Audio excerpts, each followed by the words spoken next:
매일 성경 묵상을 돕는 해설 가이드입니다. 안녕하세요. 묵상 코치입니다. 함께 읽고 나눌 말씀은 레위기 16장 11절에서 12절까지 말씀입니다. 먼저 11절에서 19절 읽겠습니다.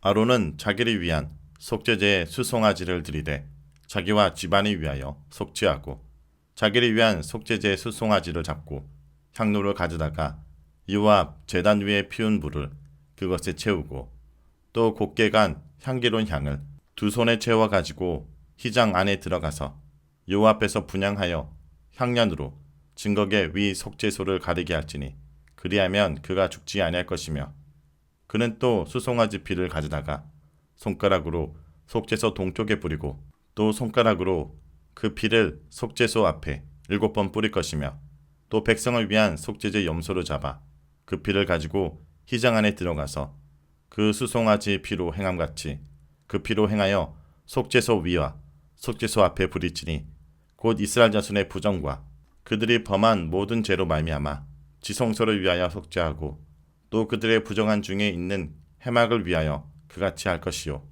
그가 지성소에 속죄하러 들어가서 자기와 그의 집안과 이스라엘 온 회중을 위하여 속죄하고 나오기까지는 누구든지 해막에 있지 못할 것이며 그는 여호와 앞 제단으로 나와서 그것을 위하여 속죄할지니 곧 그 수송아지의 피와 염소의 피를 가져다가 제단 기퉁이 뿔들에 바르고 또 손가락으로 그 피를 그 위에 7번 뿌려 이스라엘 자손의 부정에서 제단을 성결하게 할 것이요 11절에서 19절은 속죄일의 속죄의식을 말하고 있습니다. 대제사장 아론은 먼저 자신과 자신의 가족 속죄를 위해 속죄제 수소를 잡습니다. 이어서 피를 뿌리기 전에 향로를 취해 향을 피운 뒤 지성소 안으로 들어가 지성소 안을 향년으로 가득 채웁니다. 이때 향년은 히브리어로 구름이라는 뜻입니다.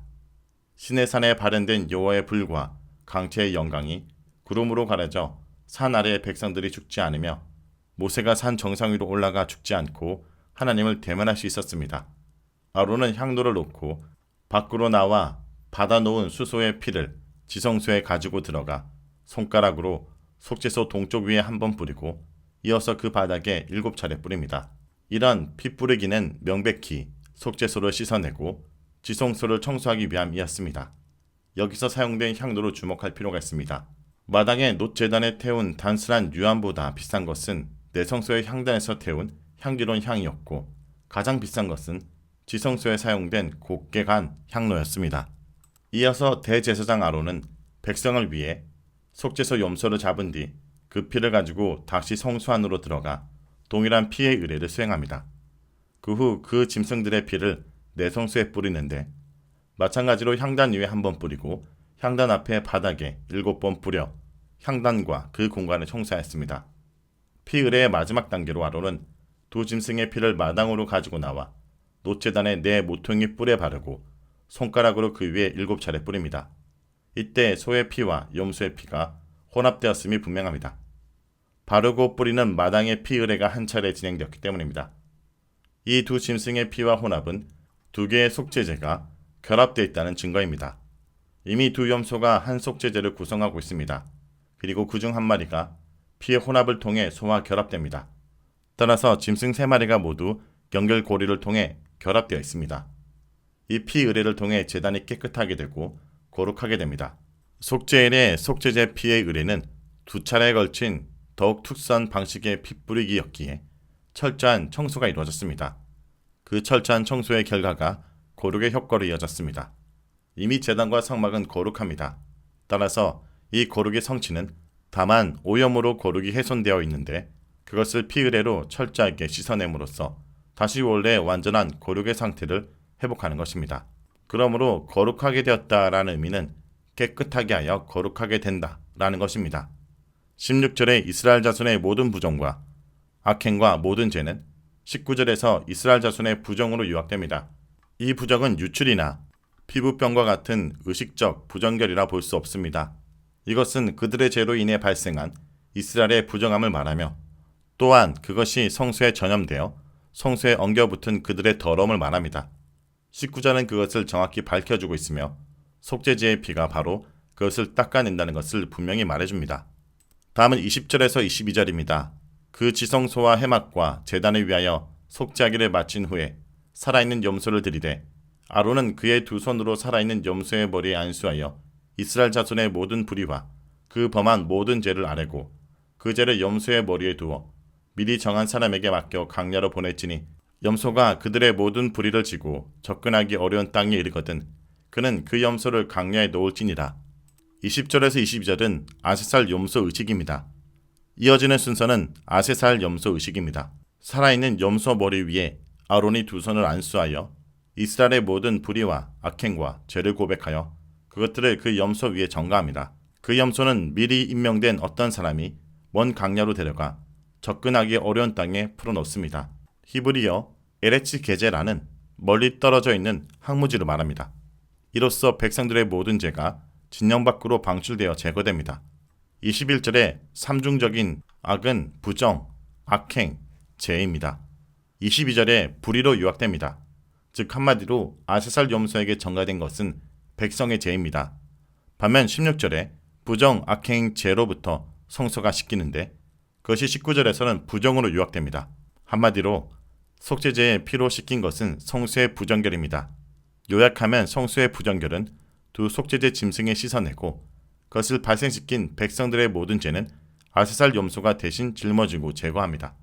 어제 본문에 이어 오늘도 아세살에 대한 부분들을 살펴보면 아세살의 히브리어인 아제잘은 악령의 이름의 잔재인지 아니면 낭떠러지나 험한 계곡과 같은 지명을 가리키는 말인지 논란이 있어 왔습니다. 그러나 정통적으로 그것은 22절에 접근하기 어려운 땅에 암시된 바와 같이 일종의 험한 낭떠러지를 가리키는 지명으로 간주되어 왔습니다. 그러나 고대 이스라엘이 저 멀리 강야에 순염소 형상의 악기가 거주하고 있다는 개념이 있었습니다. 아마도 이스라엘 백성은 이집트 땅에서부터 들판에서 염소신을 섬기는 악한 간행이 있었던 것으로 보입니다. 그래서 아세살은 악령의 이름으로 해석하는 것도 어느 정도 해석의 여지가 있습니다. 그래서 이스라엘 백성의 모든 죄가 살아있는 염소를 통해 그 죄들이 원래 기원이었던 아세살 악령에게 돌아간다 라는 해설도 있습니다.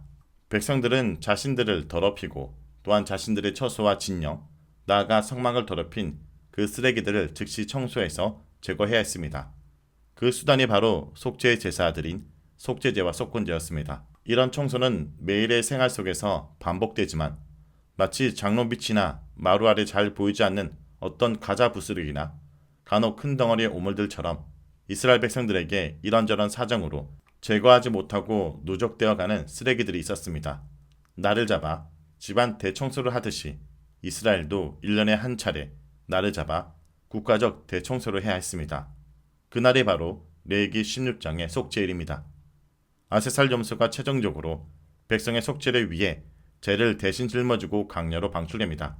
아세살의 염소가 이스라엘 모든 죄를 짊어지고 진영 밖으로 나가는 상징적인 그림을 통해 백성들의 모든 죄악이 공동체로부터 제거되었음을 알려주는 하나의 그림 언어의 역할을 합니다.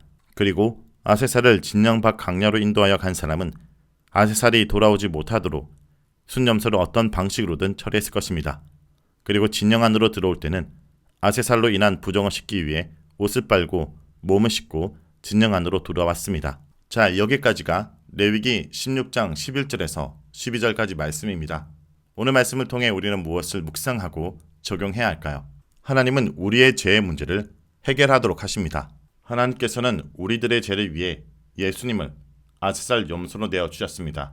아세살 염소가 무인지경, 곧 다시 돌아올 수 없는 단절의 땅으로 갔듯이 예수님께서 지신 나의 죄는 다시 내게로 돌아올 수 없게 되었습니다. 무엇보다 예수님은 십자가에서 대속적인 죽으심으로 대속죄일에 모든 이스라엘 백성을 깨끗게 하려던 대제사장의 일을 완성하셨습니다. 예수님의 대속죄적 죽음으로 말미암아 지성소를 가로막고 있던 지성소의 회장이 위로부터 찢어졌습니다. 그러므로 십자가의 구속은 영원한 구속입니다. 그리스도의 찢어진 몸 사이로 우리는 하나님 아버지께 담대히 지성소에까지 나아갈 수 있게 되었습니다.